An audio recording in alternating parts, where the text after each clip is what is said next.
औज़ुबिल्लाहिमिनश्शैतानिर्रजीम बिस्मिल्लाहिर्रहमानिर्रहीम अस्सलामु अलैकुम डियर स्टूडेंट्स। आज 27 अप्रैल 2021 है। मैं हूं मुश्ताक अहमद, टीचर यूपीएस टंगवारी लोन हराय।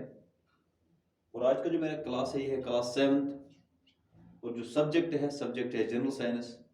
और जो मेरा आज का टॉपिक है structure of human digestive system.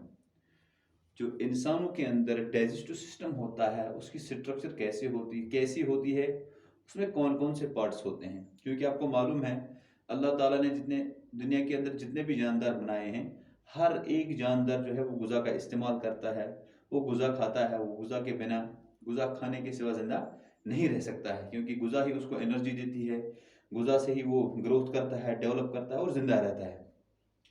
तो आज हम देखेंगे कि इंसान एक गुज़ा खाता है, लेकिन इस गुज़ा का रास्ता कहाँ से कहाँ तक होता है, और इस डाइजेशन में ये गुज़ा जो हम खाते हैं ये हमारे जिस्म में हजम कैसे होता है, कौन कौन से पार्ट्स इन्वॉल्व होते हैं जिनकी मदद से ये गुज़ा हजम हो जाता है और हमें एनर्जी मिलती भी है और वेस्ट मटेरियल जो है वो एक्सक्रीट भी हो जाता है।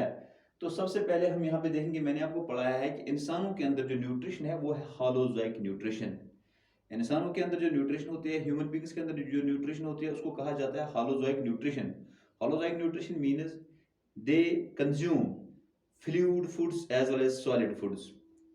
तो हम यहाँ पे टॉपिक पे आएंगे और मैं आपको दिखाना चाहूंगा कि ये जो मैंने यहाँ पे डायग्राम बनाई है ये ह्यूमन डाइजेस्टिव सिस्टम है, और इसमें मैंने नाम भी लिखे हैं कि इस ह्यूमन डाइजेस्टिव सिस्टम के अंदर इसकी स्ट्रक्चर है और इसके अंदर कौन कौन से पार्ट्स इन्वॉल्व होते हैं। सबसे पहले अगर आप देखेंगे कि सबसे पहले जो इंसान के डाइजेस्टिव सिस्टम में जो सबसे पहला ऑर्गन जो इन्वॉल्व होता है वो है हमारा मुंह, जिसको हम माउथ कहते हैं, माउथ केविटी कहते हैं। माउथ केविटी के अंदर फिर दो केविटी आती हैं, एक को हम कहते हैं ऑरल केविटी और दूसरे को हम कहते हैं बकल केविटी। दांतों और होंठों के दरमियान जो अंदर ये गैप है इसको कहेंगे ऑरल केविटी, और जो अंदर केविटी है जिसकी केविटी में हमारी जबान है, हमारी टंग है, उसको कहा जाएगा ऑरल केविटी, उसको कहा जाएगा बकल केविटी, उसको कहा जाएगा बकल केविटी। तो देखिए ये जो है ये हमारी बकल केविटी है सबसे पहले, और बकल केविटी के आगे फिर एक पार्ट आता है जिसको हम कहते हैं फायरिंग्स। फायरिंग्स से जब आगे चलते हैं हम, तो यहां से हमने गुज़ा डाला मुंह में हमने इसको चुबाया।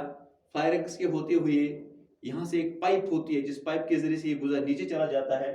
इस पाइप को हम फूड पाइप भी कहते हैं, लेकिन साइंस में हम इसको ईसोफेगस भी कहते हैं। तो ईसोफेगस से होते हुए ये गुज़ा नीचे पहुंच जाता है। एक ठेला होता है, बैग लाइक स्ट्रक्चर होती है, जे शेप्ड स्ट्रक्चर और एस शेप्ड स्ट्रक्चर, जिसको हम कहते हैं स्टोमक।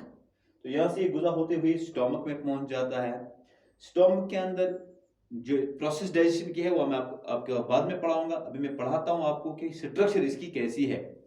तो यहाँ स्टोमक में थोड़ा बहुत जब गुज़ा को डाइजेशन हो जाती है तो ये गुज़ा यहाँ से निकलता है, और जो हमारे स्मॉल इंटेस्टाइन्स होती हैं उनका जो पहला पार्ट होता है उसको कहते हैं ड्यूडेनम। तो यहाँ से ये गुज़ा निकल के स्मॉल इंटेस्टाइन के पहले पार्ट में पहुंच जाता है। इस पहले पार्ट में क्या होता है कि पेनिक्रियास जो यहाँ से है, पेनिक्रियाटिक जूस निकलता है, वो भी ड्यूडेनम में पहुंच के इस गुज़ा के ऊपर पड़ता है। यहाँ से ये हमारा लिवर है, लिवर के अंदर गॉल ब्लैडर है, यहाँ से बाइल जूस निकलता है और वो भी अपनी पाइप के थ्रू यहाँ ड्यूडेनम में पहुंच जाता है। एक साइड से पेनिक्रियाटिक जूस आया, एक साइड से बाइल जूस आया, ये दोनों जूस इस गुज़ा के ऊपर कहाँ पड़ते हैं, स्मॉल इंटेस्टाइन में, स्मॉल इंटेस्टाइन के पहले पार्ट में पड़ते हैं, यानी कि ड्यूडेनम में इस गुज़ा के ऊपर ये पड़ते हैं। तो वहां पे गुज़ा की कंप्लीट डाइजेशन हो जाती है, और इन छोटे अंतड़ियों के अंदर जो यहाँ से शुरू होती है यहाँ तक, इन छोटी अंतड़ियों के अंदर हमारा गुज़ा कंप्लीट डाइजेस्ट हो जाता है। तो कंप्लीट डाइजेशन होने के बाद हमें जो मिलना है वो मैं आपको बाद में पढ़ाऊंगा कि एनर्जी क्या मिलती है, वेस्ट प्रोडक्ट क्या निकलता है, कितनी चीजें निकलती हैं। ये तो अभी स्ट्रक्चर है। तो जो वेस्ट मटेरियल है वो यहाँ पे पहुंच के इसको कहते हैं वर्मिफॉर्म अपेंडिक्स। ये जो है इसको कहते हैं वर्मिफॉर्म अपेंडिक्स है, शॉर्ट में इसको अपेंडिक्स भी कहते हैं, APPENDIX, अपेंडिक्स इसको कहते हैं। तो यहाँ से लार्ज इंटेस्टाइन शुरू हो जाते हैं, ये हमारे लार्ज इंटेस्टाइन है, यहाँ से लेके यहाँ तक।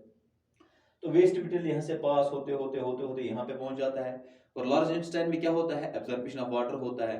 तो फिर जो ये सेमी सॉलिड ये वेस्ट मटेरियल रहता है, ये आगे चल के एक बैग लाइक स्ट्रक्चर में जमा हो जाता है जिसको हम कहते हैं रेक्टम, और रेक्टम से फिर ये बाहर निकलता है थ्रू ए पैसेज जिसको हम कहते हैं अनस। तो हमारे डाइजेस्टिव सिस्टम में कितने पार्ट्स हैं? सबसे पहले माउथ होता है, उसके बाद फायरिक्स होता है, उसके बाद ईसोफेगस होता है, उसके बाद स्टोमक होता है, उसके बाद स्मॉल इंटेस्टाइन होते हैं, लार्ज इंटेस्टाइन होते हैं, रेक्टम होता है, अंस होता है, और इसके साथ जो एसेसरी ऑर्गन है पेनक्रियाज होता है और लिवर होता है। तो मैंने यहाँ पे लिखा है, ये देखिए, बकल कैविटी या माउथ, फिर फायरिक्स, फिर ईसोफेगस, फिर स्टोमक, फिर स्मॉल इंटेस्टाइन, फिर ये लार्ज इंटेस्टाइन, फिर यहाँ पे रेक्टम, फिर अंस, और यहाँ पे ये एसेसरी ऑर्गन पेनक्रियाज है, और यहाँ पे ये लिवर है। These are the different organs of human digestive system, which are all these organs are involved in digestion, so that a man gets energy and excrete the waste material which is generated throughout the whole process of digestion. तो ये मैंने आपको आज पढ़ाया कि human digestive system कैसा होता है। इंशाल्लाह कल हम पढ़ेंगे कि हर एक पार्ट में किस किस चीज़ की डाइजेशन होती है और कैसे होती है। Thank you.